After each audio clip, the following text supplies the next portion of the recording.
କିଛି ନୂଆ ଶିଖିବା, କିଛି ନୂଆ ଜାଣିବା, କିନ୍ତୁ ବୁଝିବା, ପଢିବା ଏବଂ ପ୍ରୟୋଗ କରିବା, ସେଇଟା ହେଉଛି ଓଡ଼ିଆ ପାଠଶାଳାର ପ୍ରଚେଷ୍ଟା। ଆପଣମାନଙ୍କୁ ସମସ୍ତଙ୍କୁ ସ୍ୱାଗତ ଓଡ଼ିଆ ପାଠଶାଳାକୁ। ଚାଲନ୍ତୁ ଭିଡିଓରେ ଏକ୍ସୋସ୍ଫିୟର ବିଷୟରେ କଥା ହେବା। ଏକ୍ସୋସ୍ଫିୟର 600 ରୁ 10,000 କିଲୋମିଟର ପର୍ଯ୍ୟନ୍ତ ବିସ୍ତାରିତ।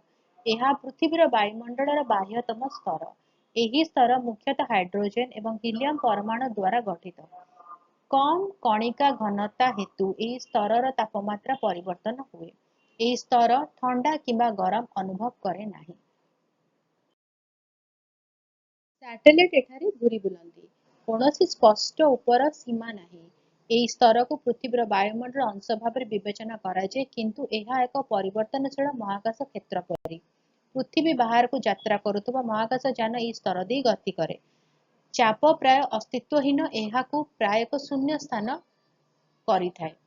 ଭିଡିଓଟି କେମିତି ଲାଗିଲା ମତେ କମେଣ୍ଟ କରିକି ଜଣେଇବ। ଯଦି କିଛି କ୍ୱେଶ୍ଚିନ୍ସ ଅଛି, କୋଉ ଜାଗାରେ ବୁଝି ହେଲାନି, କିଛି ଡାଉଟ୍ ଅଛି, କମେଣ୍ଟ ଲେଖିକି ଦବ। ଆଉ ଯଦି ଭଲ ଲାଗିଲା, ବୁଝି ହେଲା, ତାହେଲେ ଭିଡିଓ ଟିକେ ଲାଇକ୍ କରିଦିଅ। ଭିଡିଓକୁ ଅନ୍ୟଙ୍କ ସହିତ ସେୟାର କର। ଚ୍ୟାନେଲକୁ ସବସ୍କ୍ରାଇବ କରି ବେଲ୍ ଆଇକନ୍ ପ୍ରେସ୍ କରି ଅଲ୍ ନୋଟିଫିକେସନକୁ ଅନ୍ ରଖିଥାଅ। ଭିଡିଓ ଅପଲୋଡ ହେଲେ ନୋଟିଫିକେସନ ପହଞ୍ଚିବ, ଆମେ ମିଶିକି ପଢିପାରିବା, ବୁଝିପାରିବା ଏବଂ ଜାଣିପାରିବା। ତାହେଲେ ଦେଖା ହବା ଆଗାମୀ ଭିଡିଓରେ। ଭଲରେ ରୁହ, ସୁସ୍ଥରେ ରୁହ, ମତେ ଅନୁମତି ଦିଅ। ବାଏ।